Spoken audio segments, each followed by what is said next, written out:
سلام. مهربانی آریایی اومده با یه دستور پخت غذای خوشمزه دیگه. غذای امروزمون پلو شوشتری هست. یک بار پلو شوشتری رو به روش مهربانی آریایی درست کن. فوق‌العاده خوش عطر و طعمه.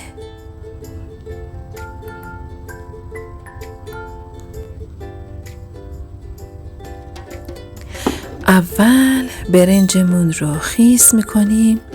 برنج رو که خیس کردیم اونو یه کناری میذاریم، به مدت 1 ساعت بهش استراحت میدیم.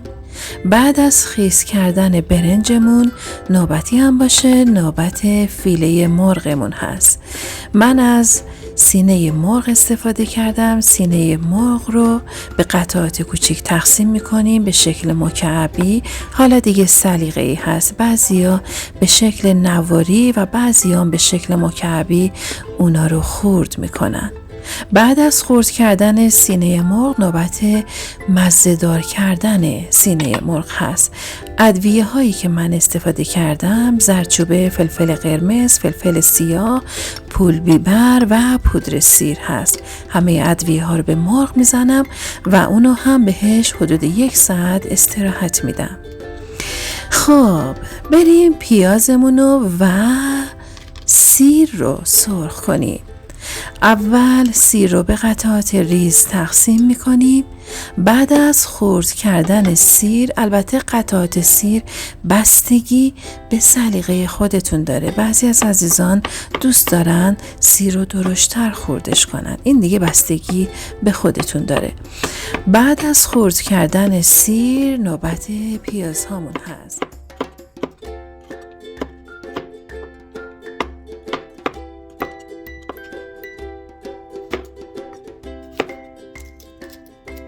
پیاز هامونو هم خرد میکنیم و اونو هم خلالی میکنیم. باز اینم بستگی به سلیقه شما داره، میتونید پیاز هاتونو خیلی ریزتر خرد کنید.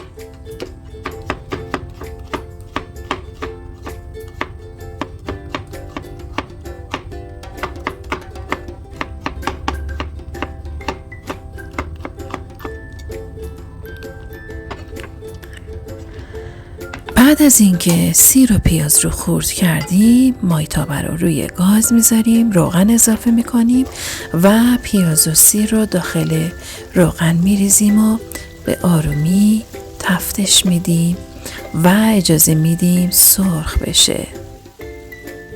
سرخ شدن پیاز که تا چه حد سرخ بشه بستگی به خودتون داره. من معمولا پیاز رو مقدار کمی سرخش میکنم و بعد نوبت مرغمون هست. مرغ رو به پیاز اضافه میکنیم. نگاه کنید به رنگ مرغ. رنگ مرغ به خاطر پودر پول بیبر هستش که جزء ادویه ها بود. وقتی که مرغ رو اضافه کردیم اجازه میدیم یه مقدار بپزه.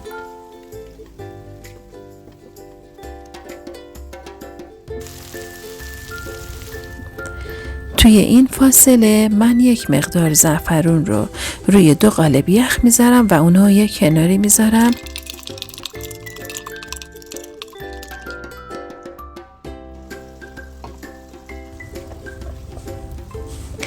خب مرغمون یه مقدار که پخت، بعد بهش گردو رو اضافه میکنم.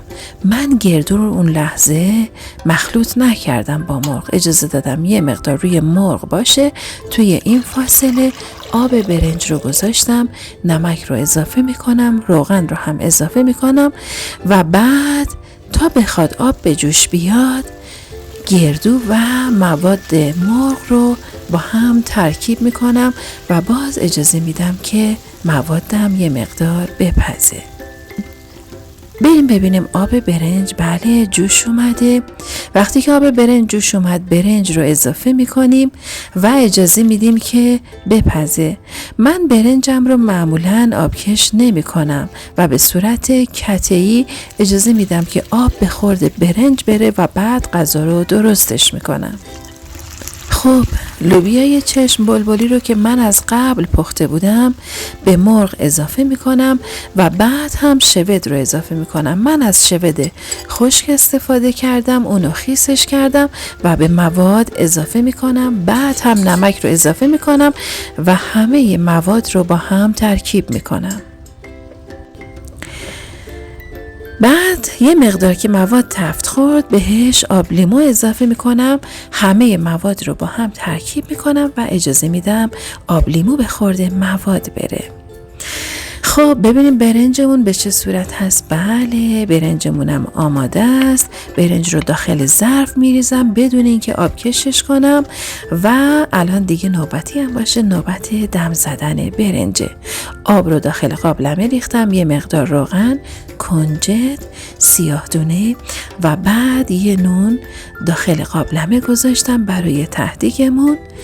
یه لایه برنج رو اضافه میکنم، موادم رو روی برنج میریزم و با هم ترکیبشون میکنم و به همین شکل مقداری برنج مقداری از مواد ما بین برنجمون میریزیم و پلو شوشتریمون رو دم میزنیم.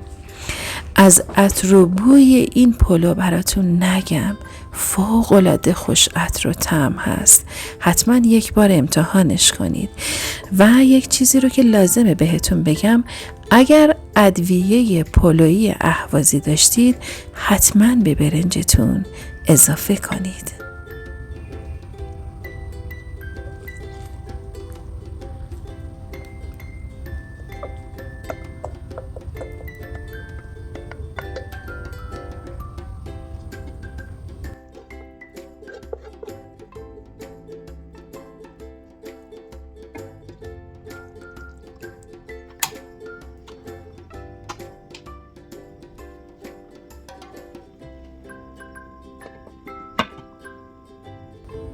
بعد از اینکه برنجمون کمی دم کشید زعفرون رو بهش اضافه میکنم و اجازه میدم 10 دقیقه تا 1 ربع دیگه برنج کاملا دم بکشه.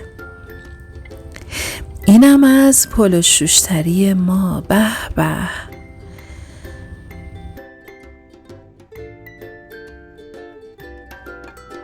حتما به این شکل پلو شوشتری رو امتحان کنید. فوق‌العاده خوشمزه است. نوش جانتون.